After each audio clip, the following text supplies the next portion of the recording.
Welcome, everyone. This is the Decoding Women podcast. I'm your host, Dustin Garrick. I am hosting. This is the fourth episode of this podcast, so we're still very much getting off the ground. And I want to thank you for being on this journey with us. I started this podcast primarily as a means to support men in deepening their understanding of women, and when we're today and we see the interactions, this divide between men and women is strong. There's so much pointing of fingers and blaming the other and shaming and who did what right or wrong, who's more at fault, who's got the bigger problems, etc., etc. And I certainly don't believe that this is the way forward for us, that we really need to find a place of greater harmony between us, and that starts with the deepening of our understanding, our compassion, our empathy for one another, and quite honestly, in turn, a deepening of our understanding, compassion, empathy for ourselves. The two do end up going hand in hand. So what we're doing and playing with Decoding Women is right now we're exploring these two different expressions of this. One on Tuesdays today, we'll be diving in with a different, attractive, interesting, maybe even influential woman to play decoder, to explore drawing out from her the things that men particularly don't typically hear.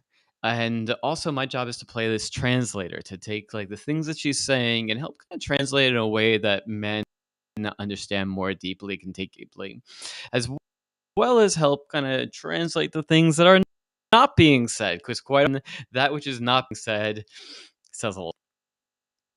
And on Thursdays, I am bringing on a different man onto our show to dive into his particular issues, challenges, concerns, desires around women, sex, being a man in this modern world, and helping him have some sort of insight, clarity, breakthrough, and hopefully take you along for a ride for your own insight, clarity, and breakthrough. So if you think that you are the perfect guest for a future episode of the Decoding Women podcast, do reach out to us at support@evolvedmasculine.com, or wherever you're seeing this, send me a DM and we'll open the conversation and see if it is a fit. So our guest today is Alexandra.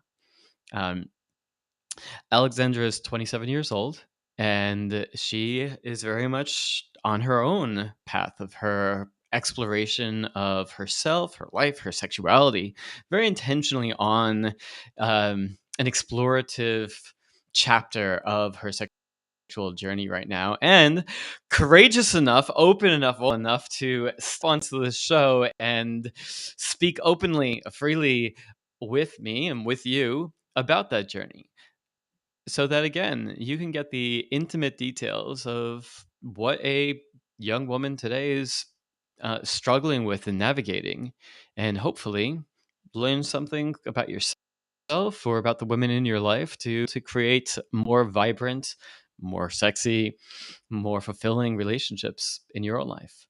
So with that, let's meet Sandra. Hello.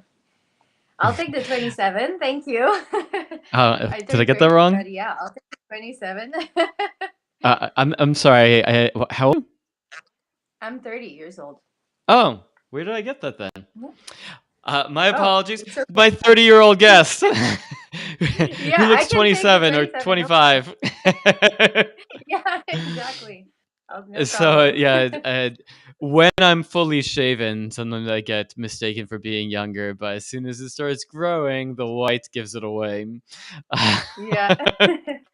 Oh, it's okay. Seriously. It's always better to look So, younger, no? well, I think that for myself at this point, I know that men and women grapple with different things when it comes to aging.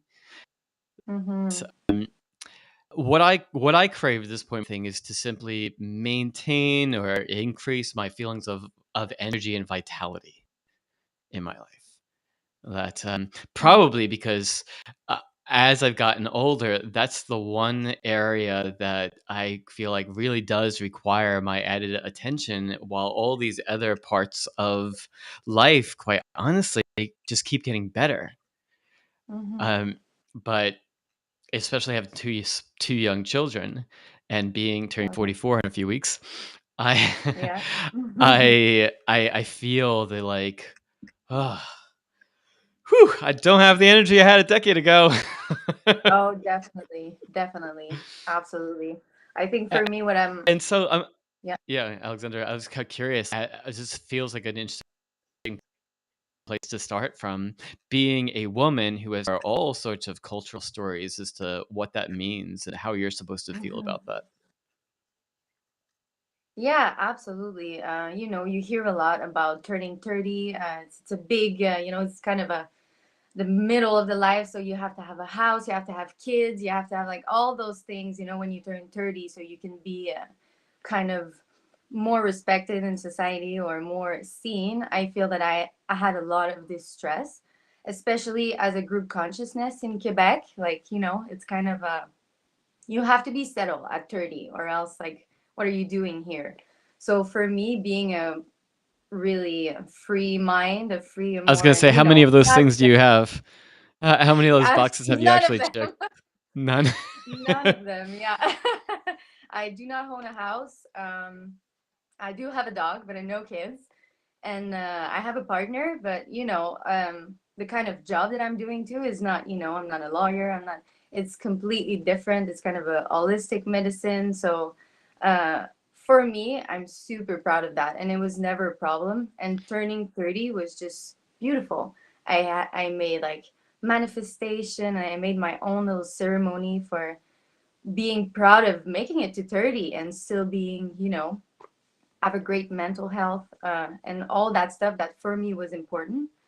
And I finally found, after all of those years being in university, trying a bunch of different stuff, I finally found what I want to do for the rest of my life and the kind of job that makes me happy. So that was the most important part for me, I think, when I turned 30. So A- yeah, a- super and happy.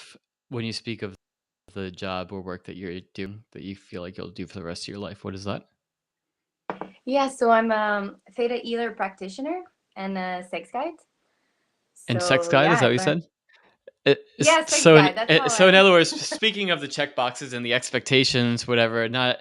not only do you not have a house or a family or blah blah blah, but you've Yeah. created a profession for yourself that uh, Absolutely. uh, the first part, most people would be like, "A what?"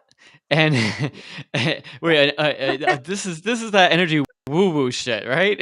And Absolutely. so Yeah. you've got that sort of stuff also floating around there, and then a sex guide. So on top of that, there, as somebody who has made my whole career really centered around sexuality in one form or another, I know the incredible amounts of projection that come with that.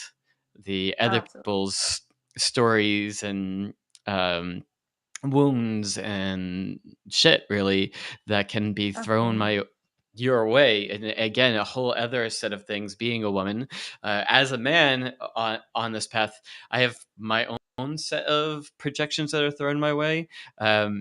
And skepticism and like, who are you and Yeah. who do you think you are, and Yeah. predatory For sure. concerns, and all these things that for me in particular, being in this male body, but being in a woman, being seen as a woman, that's a whole different Yeah. set Hmm. of, you know, um, uh, seen as, oh, she must be a slut and easy available to anybody. Yeah. Oh, if I'm attracted to you and you're a sex Yes. guy, that must mean Yeah. that you're the perfect person for me to like put my sexual energy onto.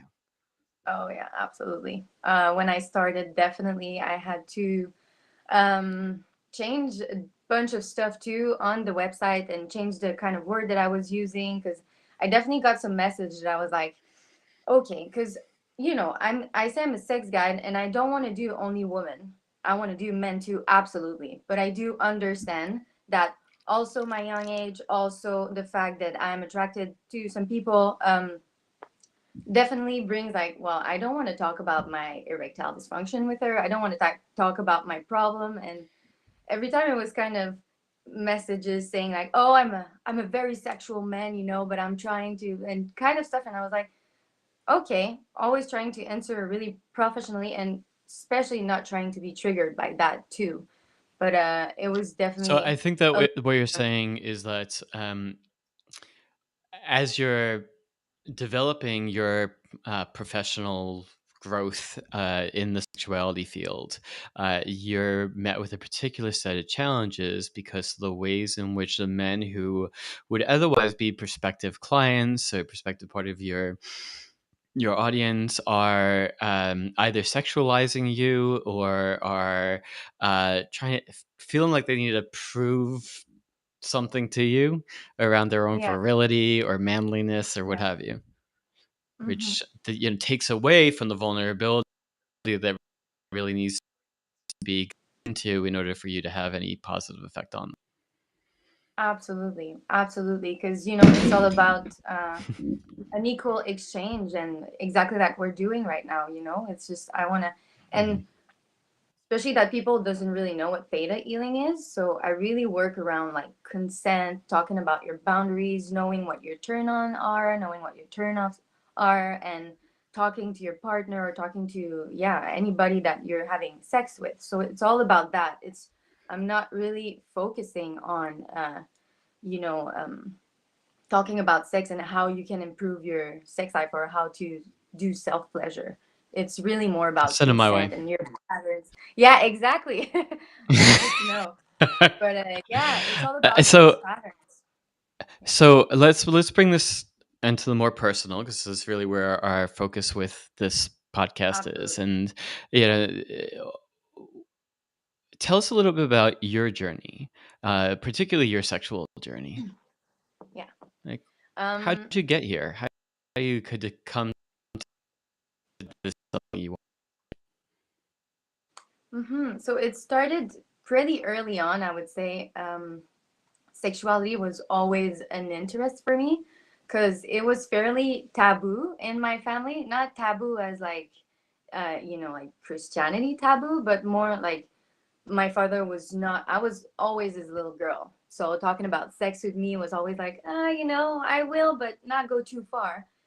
And it was always so interesting for me. Why are people so ashamed to talk about it, or you could see the guilt, or so like uncomfortable to talk about sex? And I'm the kind of person that when it's uncomfortable and it's kind of like poking it, and I'm like, okay, why? Well, why is that? Why is that? So it started very early on, me being interested in sexuality. And I would say around 15, that's when I really started doing the physical sexuality too and going into intercourse.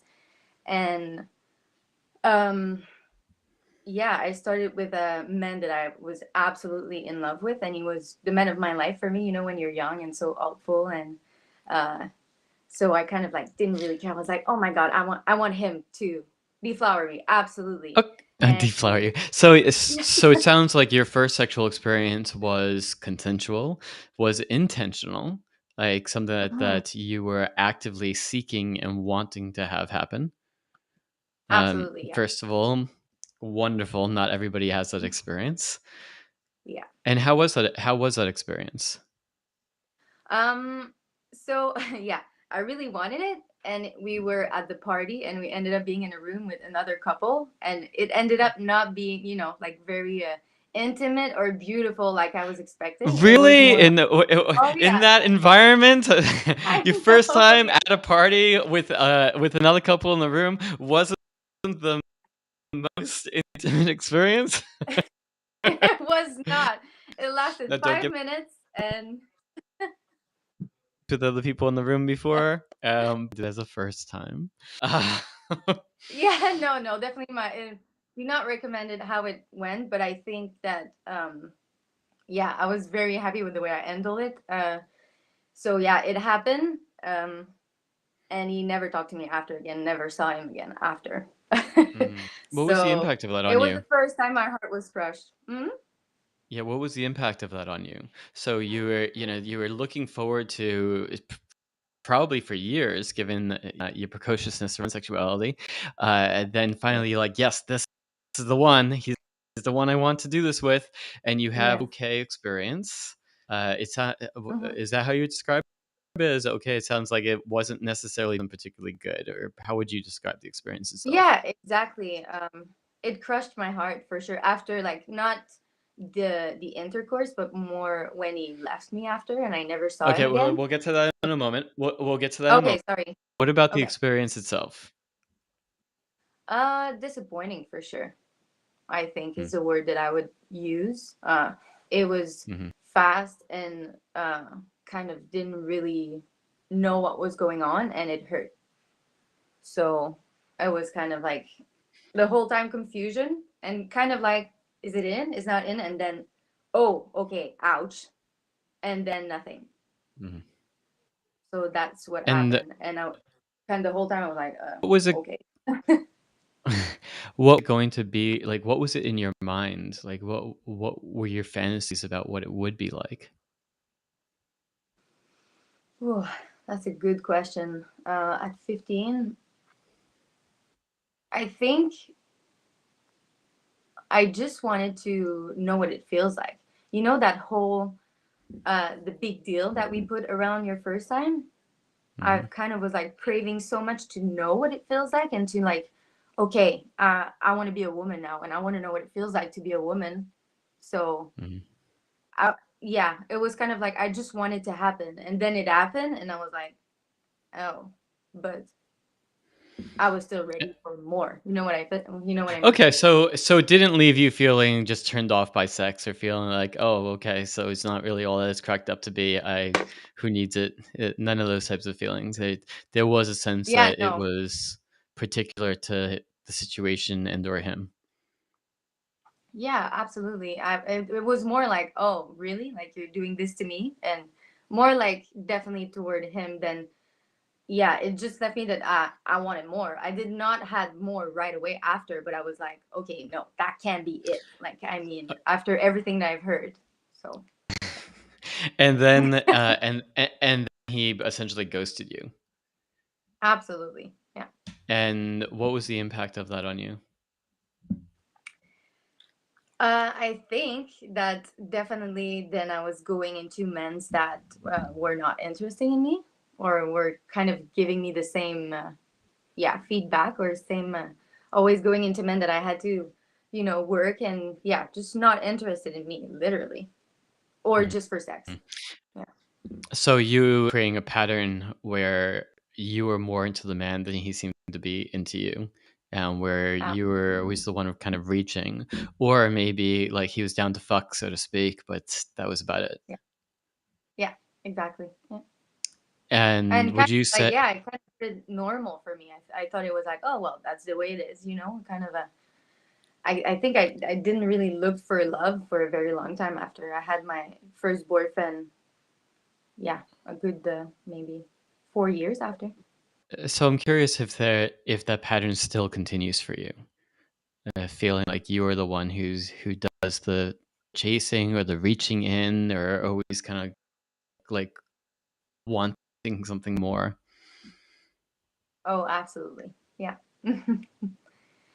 Still a pattern. My partner that I have currently took me yeah, little while to get him to want him to be in a relationship with me, and I was just like, no, you're the man that I want, and yeah, definitely still a pattern, but yeah, now Do you more imagine it I could be know any it. other way? Yeah. Do you imagine that could be, or do you think that this is how it is?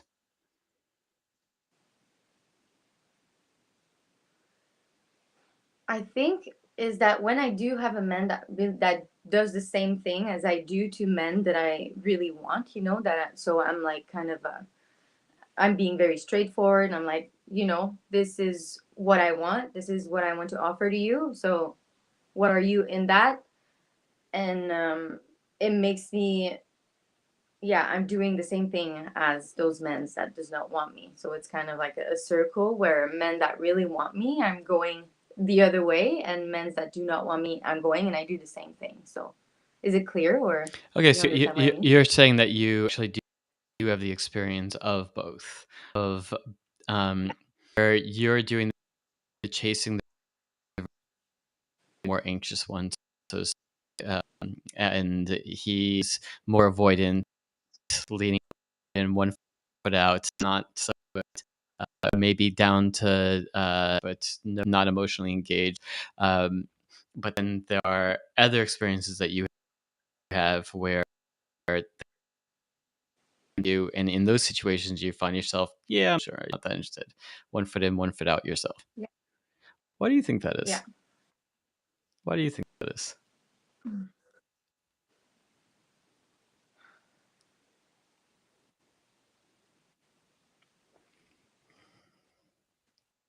Is it the thrill of the chase, maybe? Mm-hmm. Or the work, having to put the work on, and so when it happened and when the other person really falls in love with you, then it feels more like a reward or something, or more like a good job, something like that. Mm-hmm. That it only has value to work hard for it. Is that what you're saying? Yeah, exactly. Mm-hmm. Yeah, And and so, that's it's pretty much what. conversely, what you're saying is that if he is showing a lot of interest in you, then it must not be, he and this potential relationship must not actually be that valuable to you. Is that what it feels like? Yeah, it's kind of too easy. Yeah, and I feel it's a good classic too that happens with a lot of people, and yeah, that kind of chasing Yeah. or. Yeah, yeah, just talking. For sure. For sure. But yes, patterns repeat themselves across various types of people. Um, so getting back to, he disappeared and ghosted you, and then you found yourself getting into basically just actual experiences, and like kind of not even thinking about love for the next several years. Mhm. Mm. And so, what was your following sexual experience like? Um, After that, I would say I was like, uh, not sure what the word is, but like in a couple of other really short relationship, like a month, 2 months. And sometimes we went through a full on sexual intercourse, sometimes not. But yeah, just like, yeah, going through different person and figuring it out. What do I want? What, like, is it that person? And, um, yeah, also, like, if someone is showing me interest, I'm just gonna try it out. You know what I mean? I'm not gonna say no right away. I'm not gonna say yes right away, but I'm Mm. just gonna try it out. So I went into a couple more like really short relationship, two, yeah, 2 months, 1 month, maybe 4 months, until I got my first boyfriend. Okay.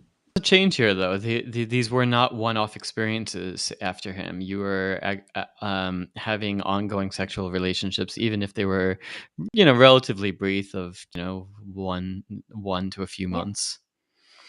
And so, how did that change it for you from just a one-off and never hearing from again, to like, okay, Mm-hmm. we have sex again, we have sex again. Mm-hmm. You're not Mm-hmm. particularly in love, but what was it doing for you? Um, it was validating, I think. A lot of amount of affection, of attention, and yeah, knowing that I was a woman now. I was wanted, sorry, and other men wanted me and found me attractive, and then I could decide what I wanted in that, and um, yeah, what I could express. I was fairly lucky with the men that I had, where I could always communicate, but I also found a lot of. That's where I discovered that, like,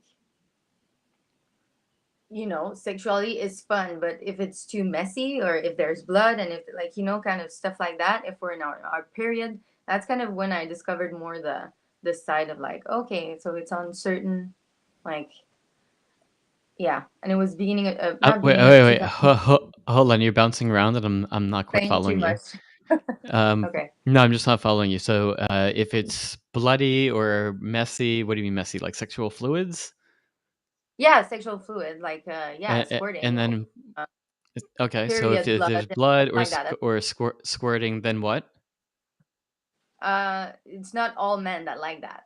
It's not Ah, everybody that is comfortable with that. That's what I'm saying. so okay, so so again, to unpack this a bit. Sorry. So Yeah, for sure. you were just in your exploration, discovering your sexuality, finding out what you like and what you don't Mhm. like, and what type of men you're enjoying and not enjoying, what kind of Yeah.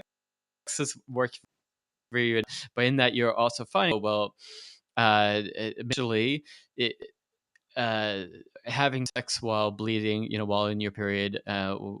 wasn't something you gave much thought to, but then you quickly learned that some men who you'd have sex with, they had some sort of negative reaction, right? Yeah, Is that what you're absolutely. saying? Same thing for, And yeah, yeah. and then likewise, also sounds like you are a squirter, female ejaculation, etc. And that when this would happen, some men also responded negatively. What were those negative responses like? Um, More like not knowing what to do, or just Okay. like, oh, I'm gonna go get the towel, or because we were quite young too. We're not in our own house; we're in parents' house, so it's like, oh, I need to clean this up, and like kind of, yeah, really like, oh, and don't know what to do. Some of them just turned white completely and being like, uh, I need a second here. A bunch of stuff like that. Same for body hair. Not everybody likes body hair and stuff like that. That were Okay, kind so of just, so I just want to get into the make these things as real as possible. yeah, for sure.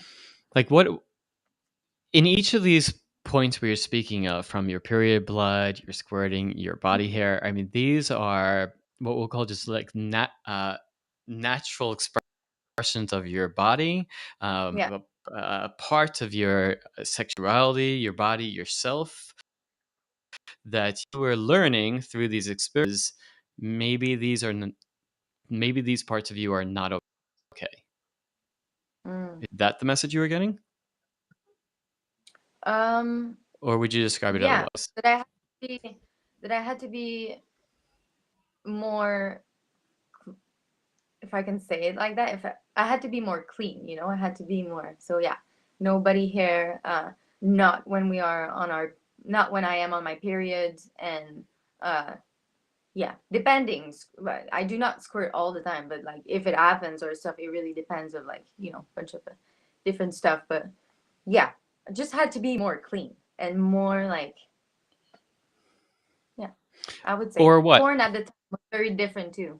I was gonna say more like pornography, which Mm. was different. Today you can have really everything, but yeah, I think when I was younger, porn did not have all that stuff that is today, I think.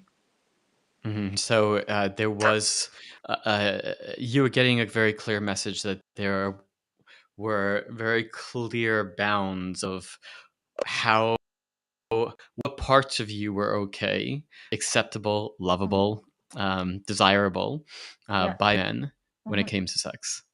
Mhm. And so, what did you Yeah. do about that? Mm. I'm a Taurus. I'm really a stubborn person. And I really, for me, sexuality was always about like full expression. So I was either very clear and very like, oh, really? Maybe, I would, especially when I was, yeah, 15 to 20, I was very blunt and very like, oh, that makes you uncomfortable. But I think it was a lot of me saying that to show that, hey, like, it's valuable what I'm going through. But then when I was going home and thinking about it after, then I was more introvert, and then it would made me feel like, okay, maybe I need to be more careful next time. Maybe I need to do more like this. So I was then more focused on the pleasure of my partner than my own pleasure. I think that's what it did, like Mm. over time. Yeah. So this is really Mhm. key. So this is Yeah. something that I know a lot end up grappling with, Hmm. and women in different ways. But we're just going to speak about for a moment that Hmm. uh, where women can often learn to put their own pleasure, their own experience, second, and just focus on making he's happy, he's satisfied, he's coming, Yeah. whatever, in order to have a sense of that she is okay, that she's desirable, that she's lovable, that he won't just ghost and leave or find some other woman who Yeah. will, etc. Absolutely. How I'd love to hear a little bit more from you about how you took on that message and what that did to you. Hmm. So I think my sexuality pretty early on too was all about making my partner come. It was all about that Hmm. all the time. How And did how did you learn to make that your focus?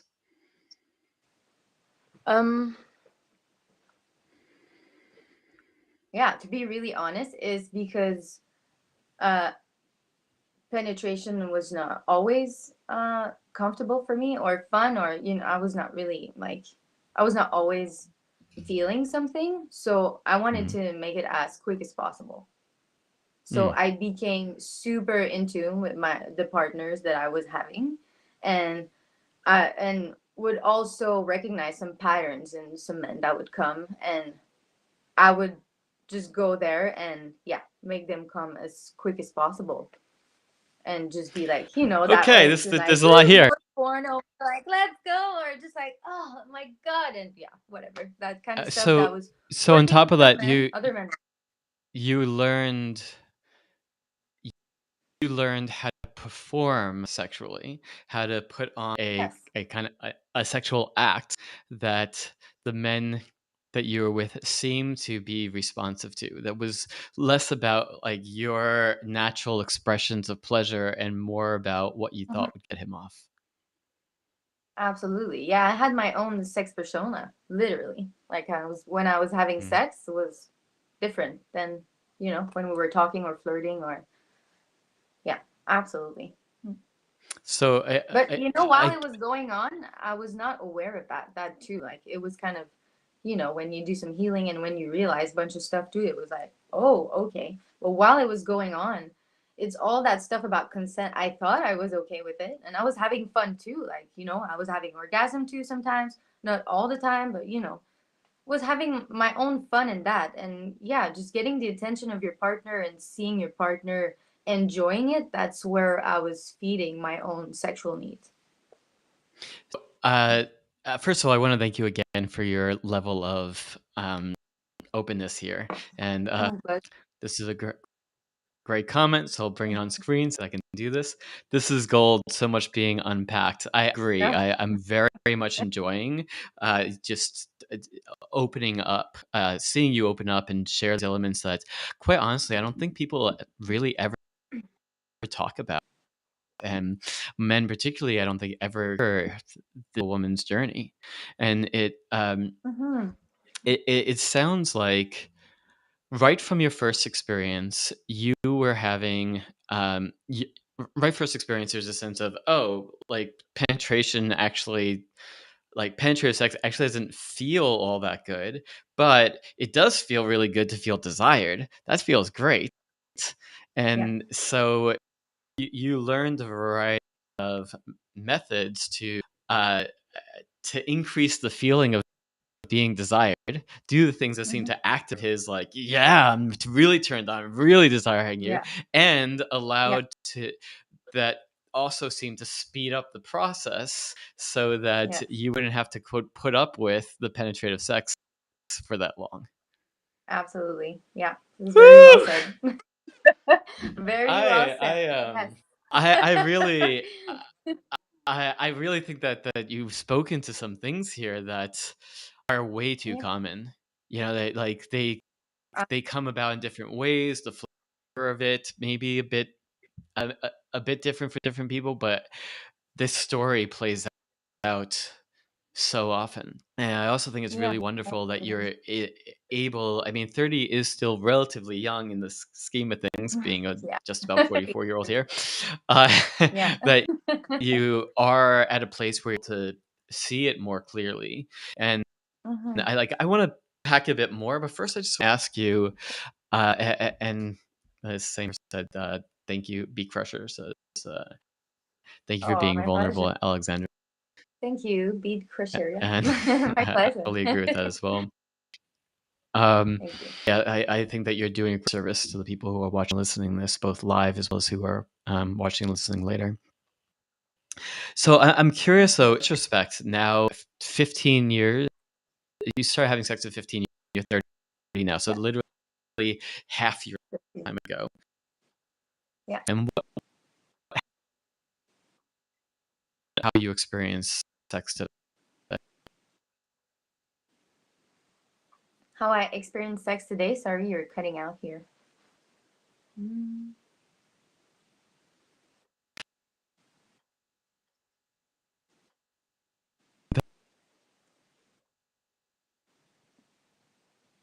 Yeah, sorry, I can't hear anything you're saying right now. You're just completely frozen.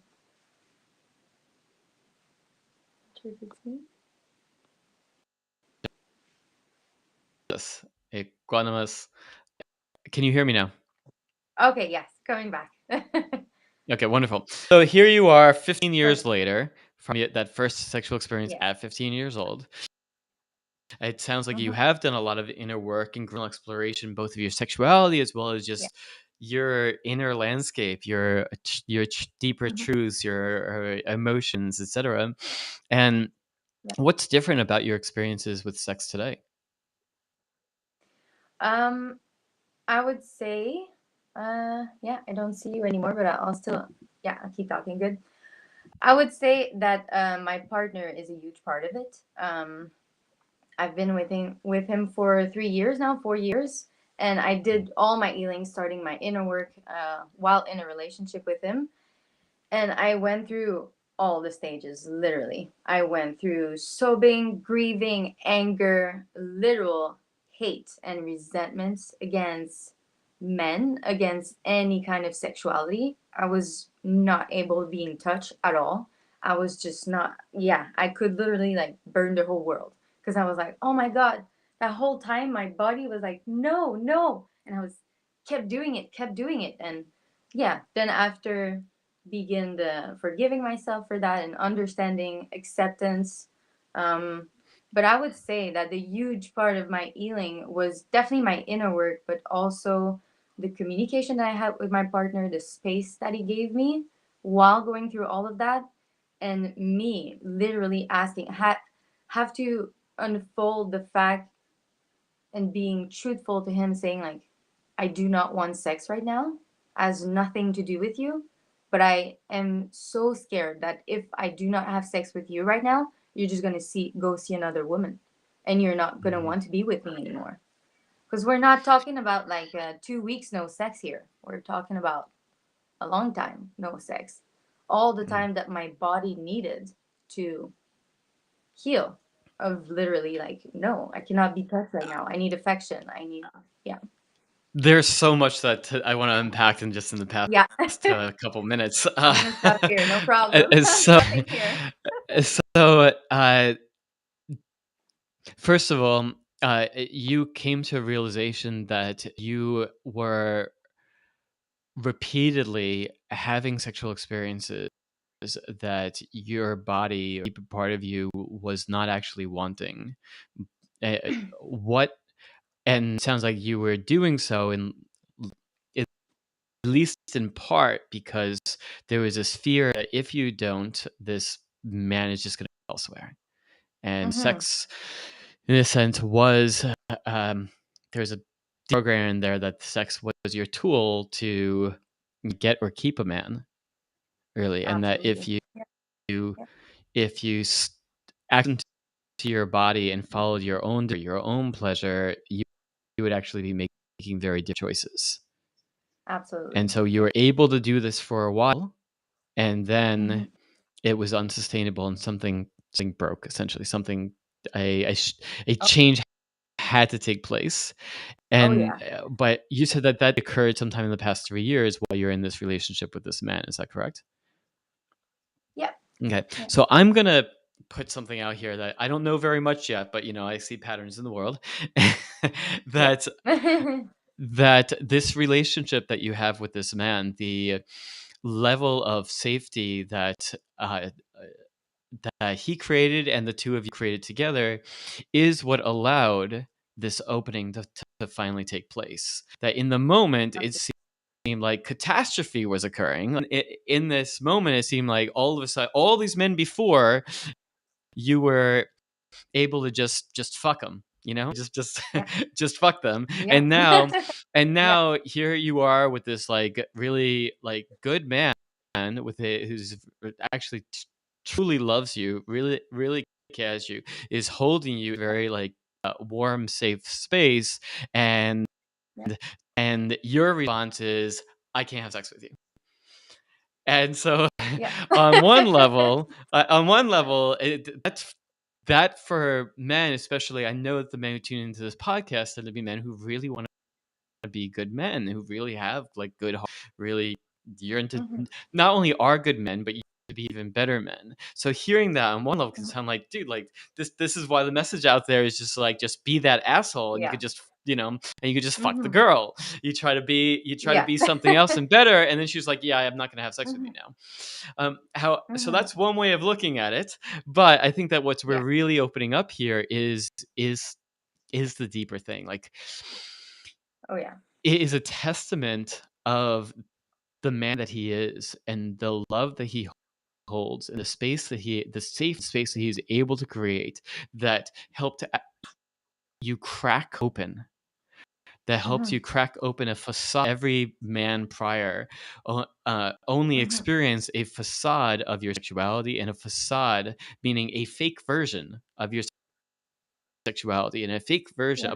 of you, and a performance of your sexuality. And so Mhm, while first it was just like, I can't do this at all now, and which mhm, it was arguably a test for both of you, a test for mhm. him to, yeah, see Yeah. like, can he just remain in this relationship like Mhm. Absolutely. without sex, where Mhm, there's no clear end date on, okay, when mhm, this is going to change, or even mhm, certainty that it is going to change, which mhm, I know holds some very real challenges.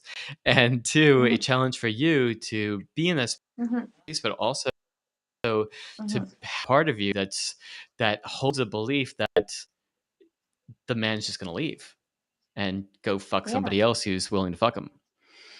Yeah, absolutely. And I just want to make something clear here is that what Yeah. we have is a non-penetrative sex. So we do have intimacy, and it's important for me to show him that I want him and I think he's beautiful and I still want him. It's not that I want to have no sex at all, but it was more the non-penetrative and banging kind of sex. So that's what we're in it right now. So Just you're wanted to so say. okay. So this isn't just past tense. This is an experience you are currently still in. Yeah, more in the past time. Yeah, but yeah, kind of still going through because what I realized, because I deal with a lot of my mental stuff that I had to go I work through my mental challenges, and now I realize that wait, my mind and my body is connected, and I could never really release the trauma from my body and all that stuff. And when you said like I broke and all that stuff, it kind of like it was exactly that. Like I could not feel touch. I could not, and so it was more. It's more like I'm dealing with my body. You know what I mean? My body is like ugh, which I was not before. When I was having sex, I was like, so yeah, let's go, and so open and freedom. And now I was stuck like that. So yeah, that's what I So was saying. what's happening here, though? I mean, this is part of your growth, maturing, of like opening process. Really, you're part of your spiritual journey. You could even look at it that way. That Yeah. while in the short term, like it definitely presents its own sets of challenges, who Mhm. you are through it and on the other side of it is like he gets to experience. A version of you that nobody before has ever experienced, and a version of your sexuality Absolutely. that nobody else has experienced. A version where you're actually in your truth and finding and Mhm. discovering where your true desire boundaries, but also where Yeah, your true desires really are. And a woman, like in her authentic desires, like it's a profound thing. It's so absolutely. different than Mhm. a woman in the performance of what she believes a man's desires are. Yeah, And I think absolutely. that we're all so inundated um, with these generally the same fantasy ideals of what it's supposed to be, that Yeah. for a while it works for people, Mhm. um, Mhm. because you're doing what you think that you're supposed to be doing, and it's uh, I don't know, these pleasure and fulfillment centers of the brain, like, yes, I've been imagining this or fantasizing or being programmed around this is what I'm supposed to want for so long, and here it is, here I'm experiencing it. But then there can be increasingly a certain like internal disconnect of like either is this it, or something just doesn't quite feel the way that I thought it was supposed to feel. Yeah, and how it shows up in women too that are just like, oh, it's true, like vaginal pain, sorry, and yeah, all kind of like clenching before penetration, or all kind of that different stuff that we keep all of that in the body, and then we think, oh, I don't have enough libido, it's because of my libido, it's my hormones, it's my, like, kind of, it gets mixed up in all of that stuff, which includes stress too. You have to put context of your life too, like, COVID was hard for everybody. Everything that happened in the last 2 years, what was hard for a bunch of stuff was hard for a part. So all of that is to put in consideration when you have sex too, and yeah, all that stuff. So getting back to the vaginal pain and the Yeah. tightening of your vagina, pussy, yoni, Yeah.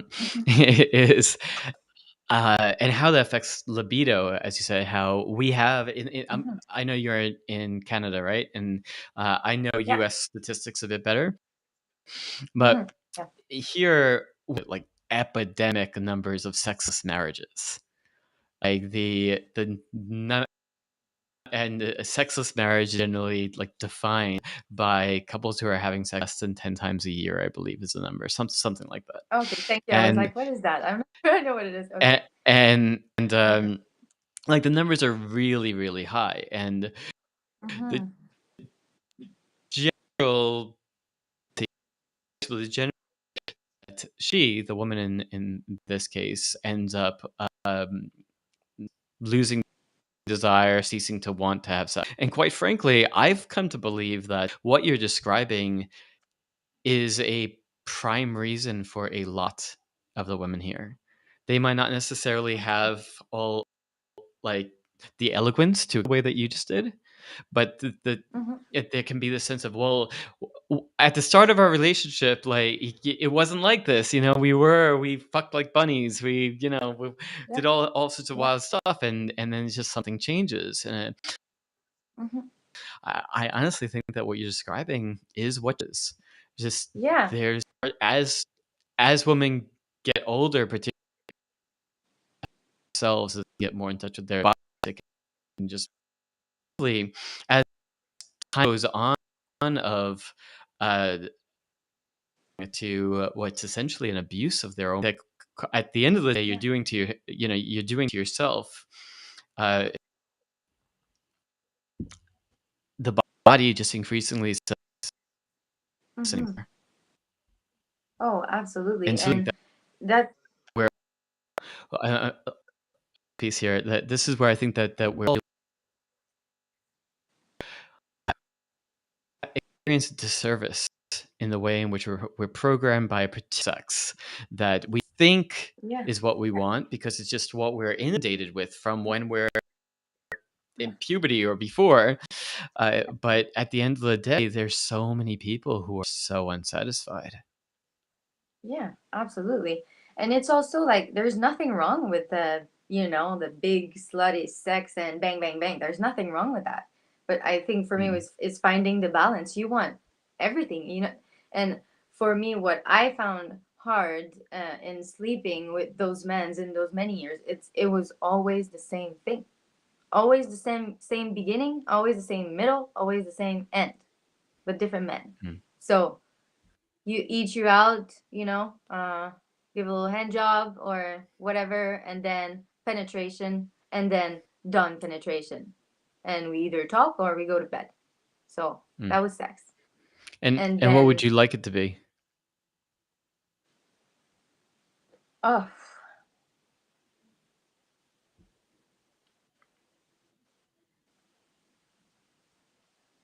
I think I discovered recently how energetic I am, and how, like, for me,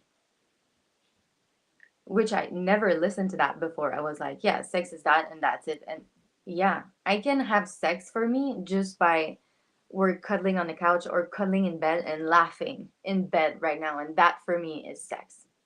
and that like is so fulfilling for me. Or just like slowly touching the body, giving kisses everywhere, or like, you know, more kind of a sensual, energetic, like I said. And yeah, I discovered energetic orgasm, which I never had before, and that like completely exploded my body. So I was like, this is the sex that I So was speaking looking for so long. Yeah. I'm going to reference her with some regularity because aside from being a longtime friend and colleague and woman that I admire, Jaya, Jaiya, does Yeah. incredible work in the world, and Yes, she is laid out agree. what she refers to as the erotic blueprints. Yeah. And what Alexandra here is identifying herself as is this Yeah. energetic blueprint. So Yeah. I would say of the five major blueprints is probably the least understood cultural level right now. Yeah. Yeah. Um, and maybe you can start to recognize some parts of yourself in this. Maybe you're just like, what the fuck? Like, Yeah. maybe What is it that? runs opposite Yeah. to how you generally experience in your world. But I want to give you some more space to speak because one, I have a lot of energy in me. I'm primarily a shapeshifter, Mm. um, Mm-hmm. Yeah, and, my partner too. and that's I can speak to the things to be watched and your dynamic then, Yeah. but Thank you. Yeah. uh, uh, but yeah, I'd like to just you're speaking of how the things that you're craving most, at least in this time period, is about okay, let's like and more Mm-hmm. is a wider range of how do you experience pleasure and even like the impulse of it through your Mm-hmm. is that what I'm Absolutely. hearing? And that Yeah. quite often when we're all focused on fucking, which again I'm Yeah. a fan, fucking's great. Uh, Yeah. Absolutely. that, Agree.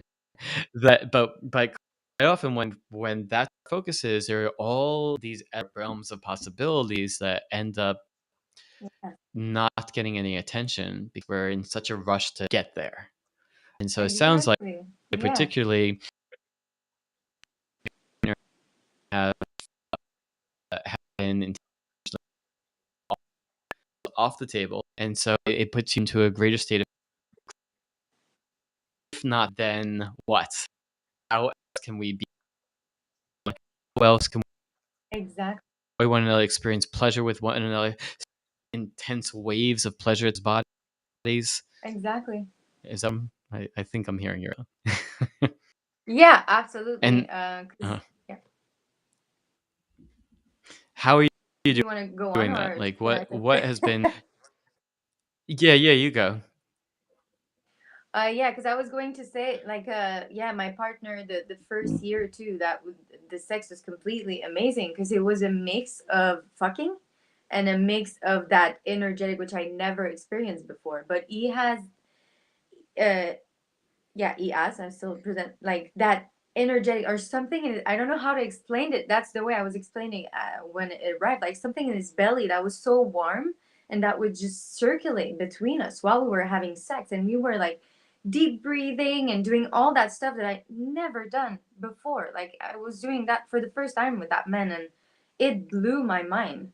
And you know, Mm, when we talk about like cracking open and that broken is that, yeah, so at the beginning we were so like, yeah, the sex was so amazing, so it was all we were doing all the time and mixing it up like everything, and just, and it was amazing. And then, you know, time happens, stress start to come in the relationship, so then it was more like becoming the part of we're having sex because it's been a week that we didn't have sex, so we need to like mm, kind of that stuff. And then that's when I started broken up because I was like, whoa, that connection that we have, this is what I'm craving, but this is what we're getting less of.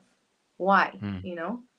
And having multiple discussion, taking my classes of theta healing at the same time, which was helping me asking myself the good question, knowing what my patterns were and all of that, and talking about it with him. Um, yeah, so that's where it came from, like no penetration anymore, because yeah. you kind of like you gave me that candy and now I don't have that candy anymore and I want to know more of that, and that's what I want now. So yeah, just putting myself into my truth and saying like my yeah, learning all that stuff and having way more better orgasm too. So yeah, I don't know if you can unfold everything I just said right now, but yeah.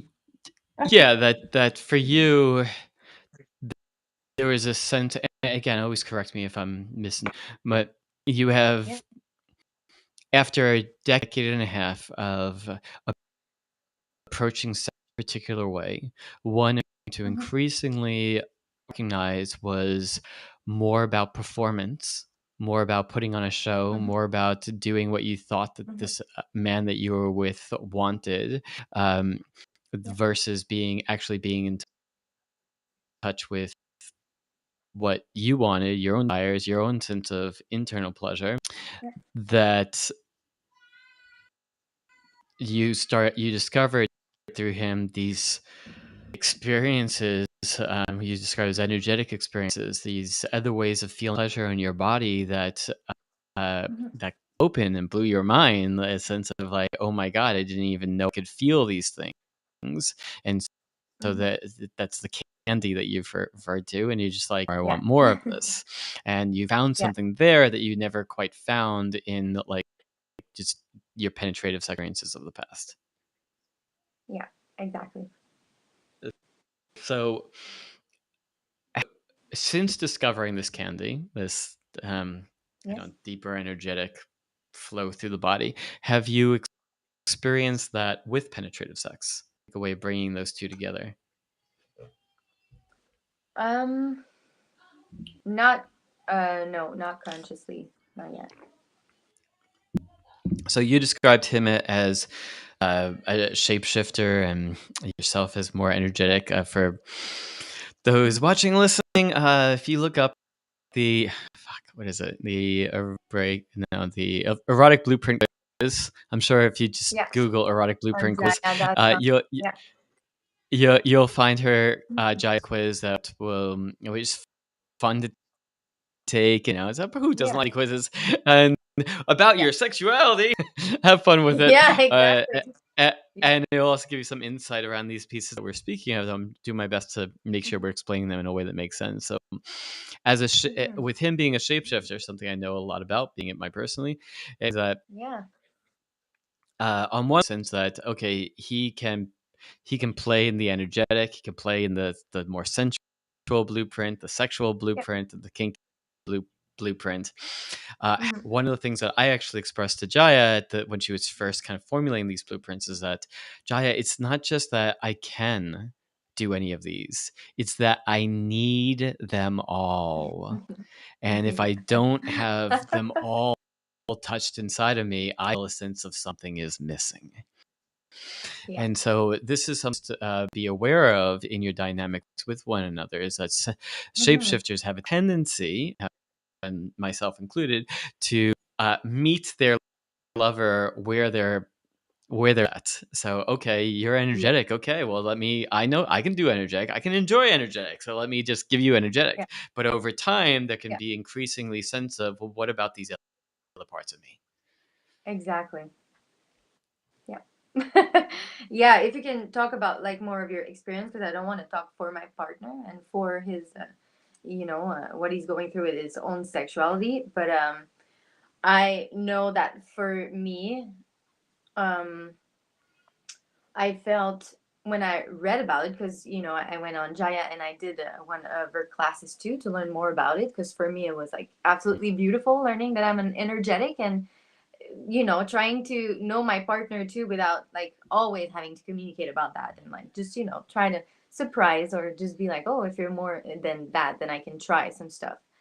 Hmm. And learning about the shapeshifter was uh very um scary for me a little bit, because I was like, holy hell. The first thing you learn about a shapeshifter is that they never get quite satisfied until they're really into, like, and they're the most open and the most, and I was like, okay. But right now I What did don't that bring have up the for you? space to offer all of that.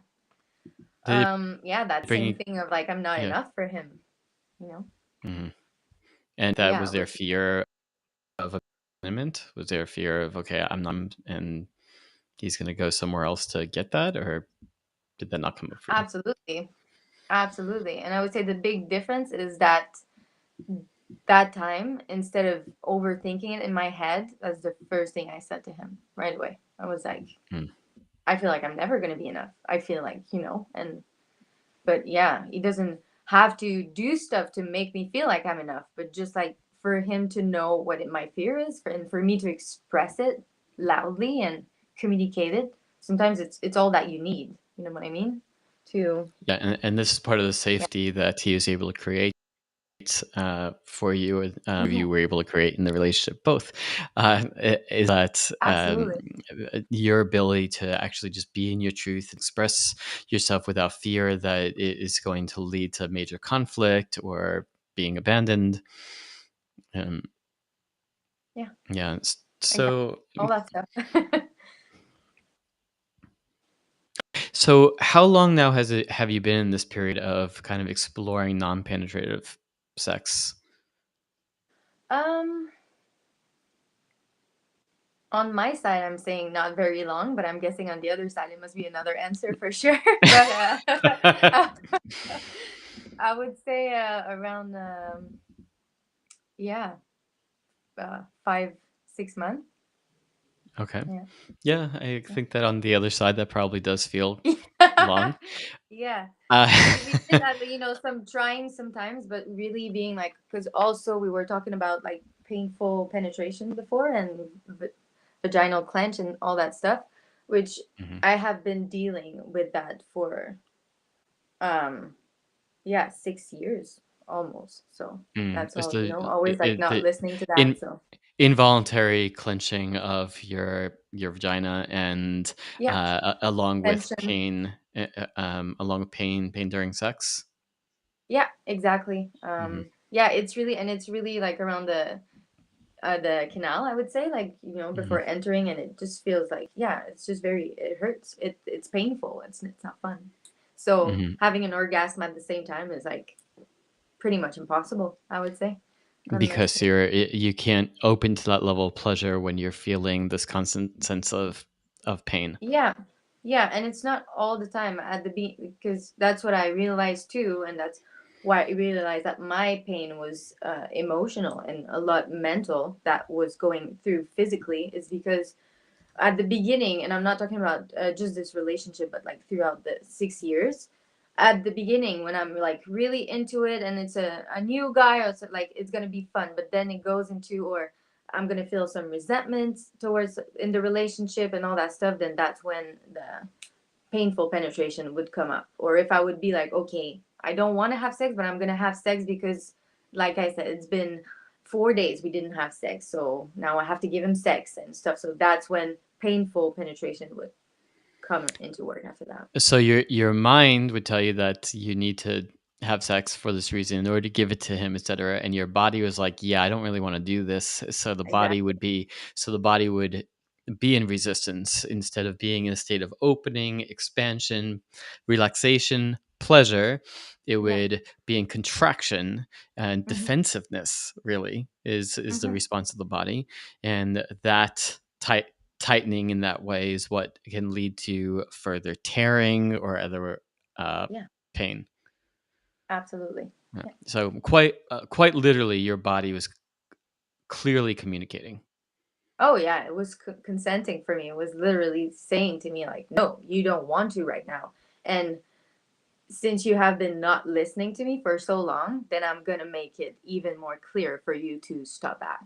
So, on Mm. top of painful penetration, a lot of women, I'm guessing around you, are always dealing with either yeast infection, urinary infection, and all that stuff. Like, Hmm.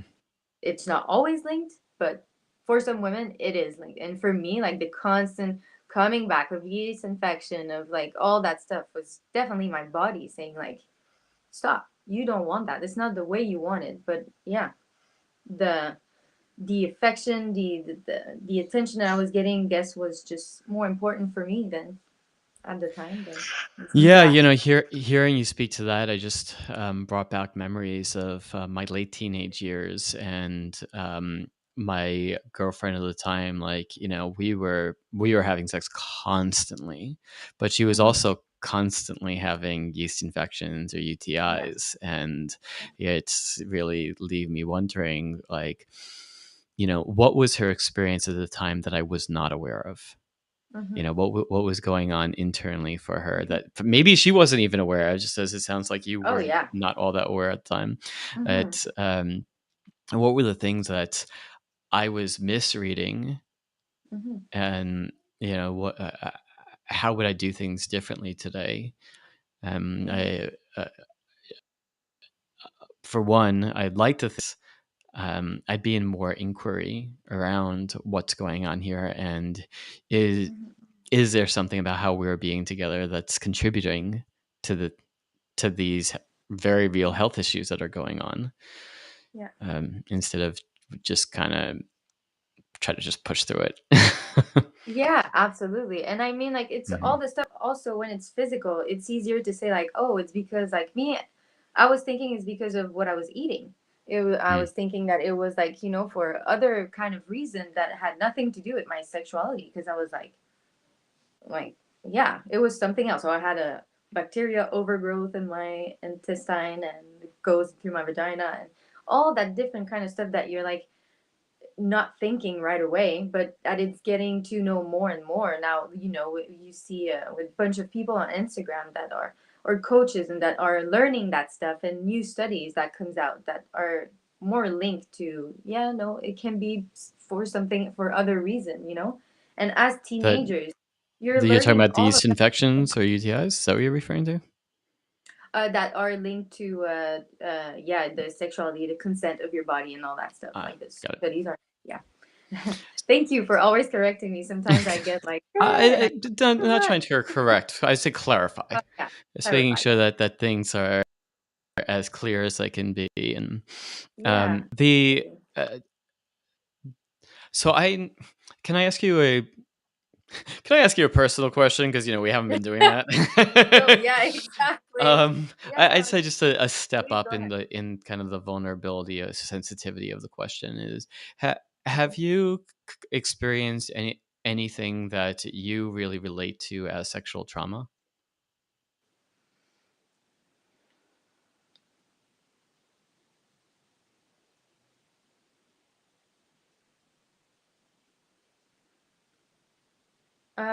Definitely too. It was trauma for me. Yeah, for sure. I had sexual trauma.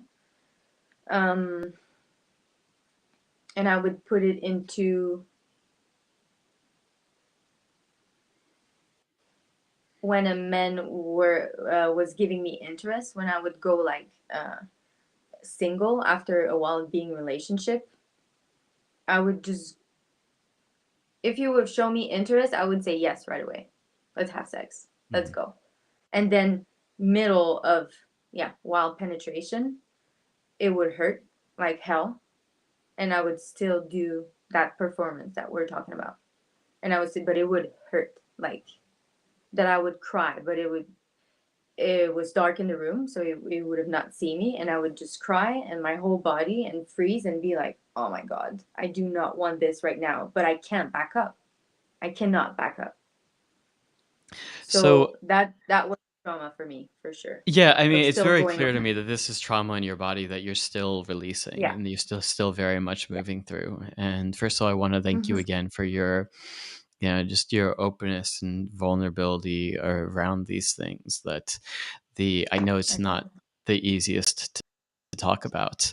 Um, the other thing I want to It's speak needed. to, it is, it is, you spoke about how you were crying, but it was dark and, he wouldn't notice. I mean, this Hmm. is about attunement and what I'll often refer to as sexual attunement, like the attunement that's specific to the bedroom here, is that Hmm.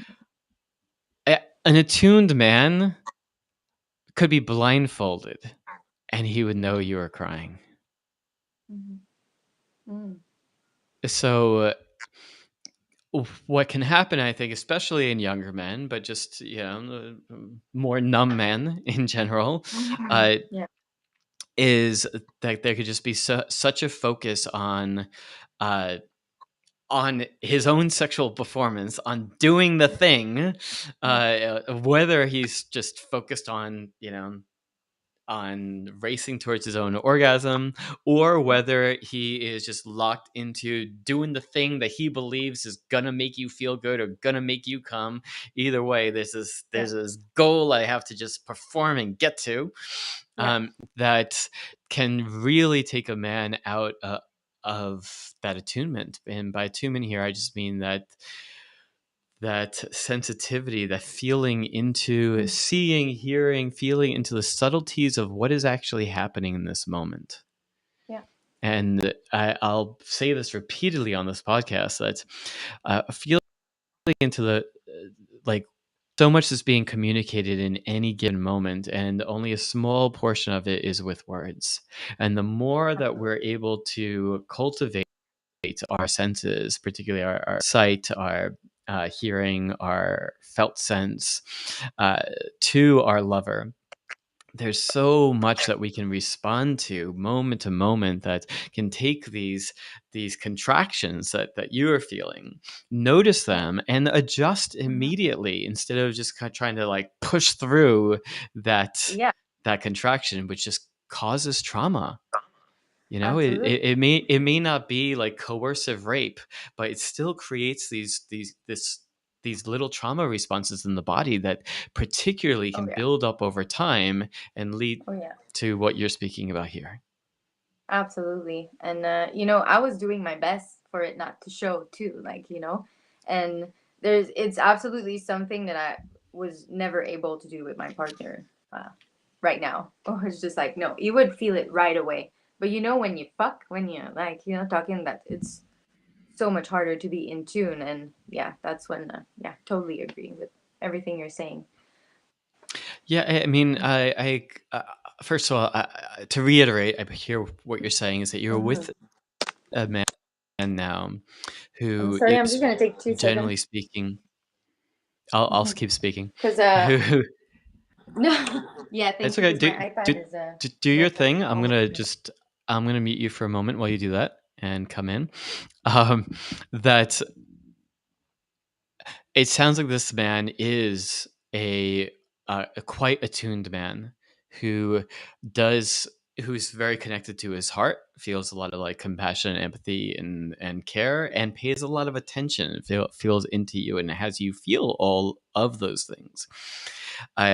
And I believe what I heard you say is that he you wouldn't be able to get away with that with him, that he would notice right away, and either sometimes it is about like sometimes it's about making sense, how the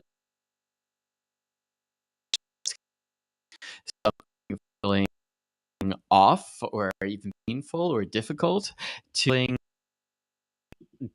pleasurable, a sense of like ecstatic. And I'm back. There we are. Wait.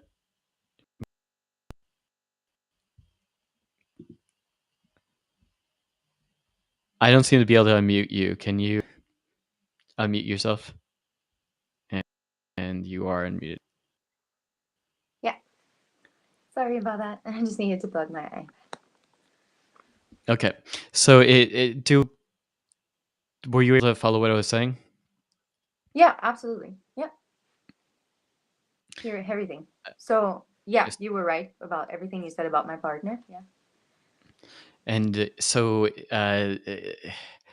sometimes just these slight little adjustments make all the difference, and can absolutely. make the difference between whether she is contracting, maybe even getting to a point of like, nope, we're done here, to Yeah, instead can go into woof, open up into new levels of ecstasy in her body that maybe neither one of you have before.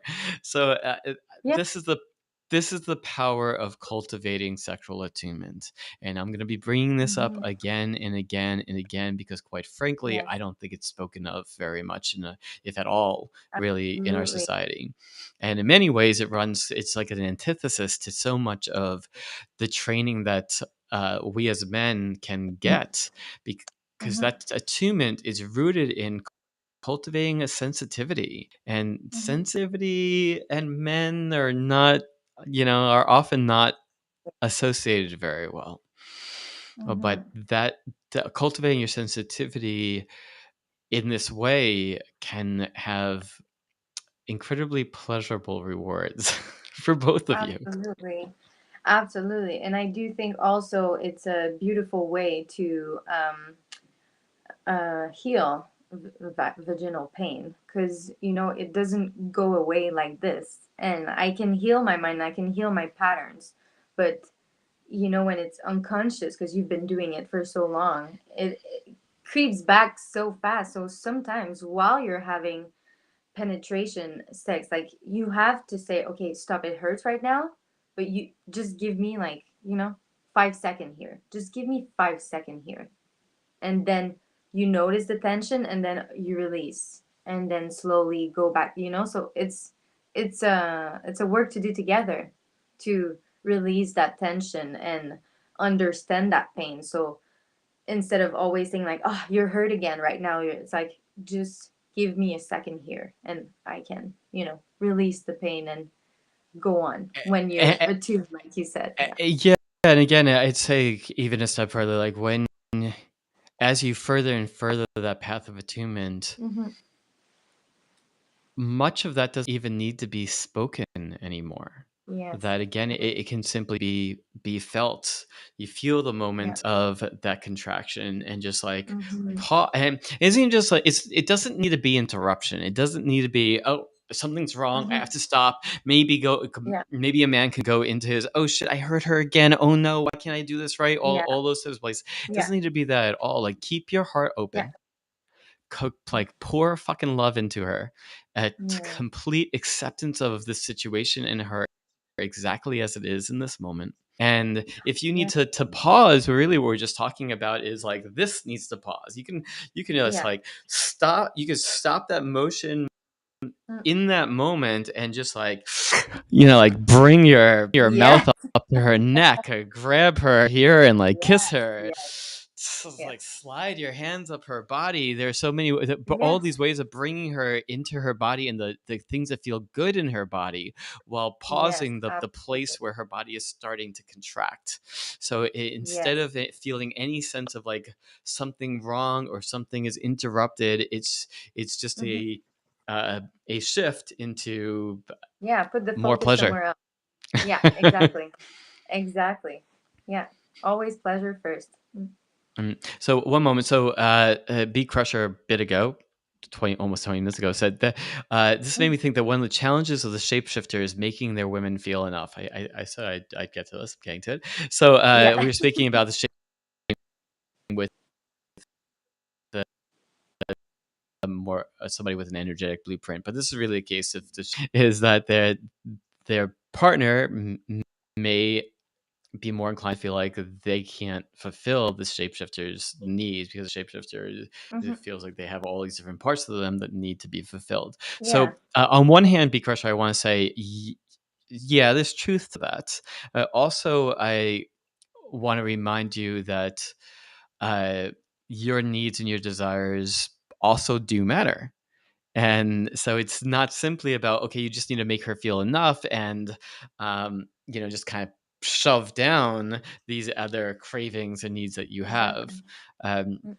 Again, I think that Jaya's work does, she's done a really good job at kind of mapping out how people with two different blueprint types can come together, instead of just viewing it as, oh, you're mismatched, you're just not Absolutely. compatible or what have you, but instead Mm-hmm. how to make this work together, and how to even make it as a strength that allows both of you to grow or expand your sexual repertoire. Absolutely. And yes, can you do that while um, affirming her enoughness, and hopefully she's also affirming your enoughness and your not too muchness, because shapeshifters can Yeah. struggle with the opposite, the feeling of I'm too much. I'm too Yeah. much. Exactly. Well, that's the kind of thing that was going on too. Is like I don't think I'm enough, and then you think he's too much. It's like there's too much going on, and it's all Mm. about finding that balance. Because yes, I need to be fed, and I need my energetic to be fed, but it's not realistic to think that you're always gonna have energetic sex too. Like energetic sex takes time and takes like the whole like context, the whole process, and sometimes yeah, you just wanna fuck, and that's all. So that's the beauty. I think the way I saw it after doing even more healing is like I have so much to learn from him on that side of like embracing now that I've went through resentment, through anger in my sexuality, to wanting to have nothing to do with sex at all, to like, well, he can teach me, or we can learn together, how to reclaim all of those parts in me, that because it's not completely gone, I just needed to heal that way. And you know what I mean? So since he has them all, and since he can do them all, then it's fun to learn um, Mm. So to it each sounds our like own place.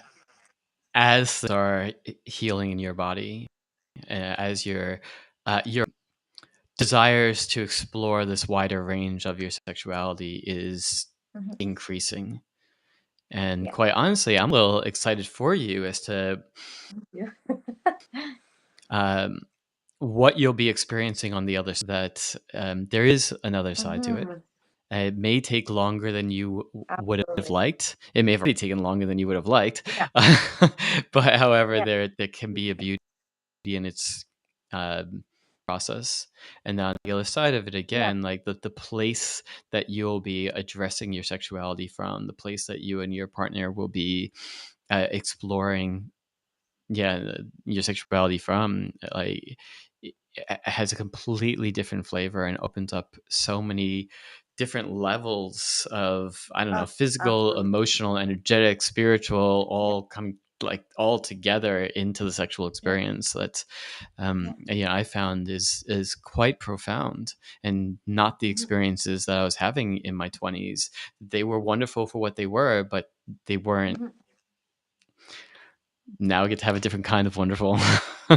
Exactly, exactly. And just learning that yeah, sex is what you want it to be. You know what I mean? What makes you feel good and what you like, and it doesn't have to be one way or the other.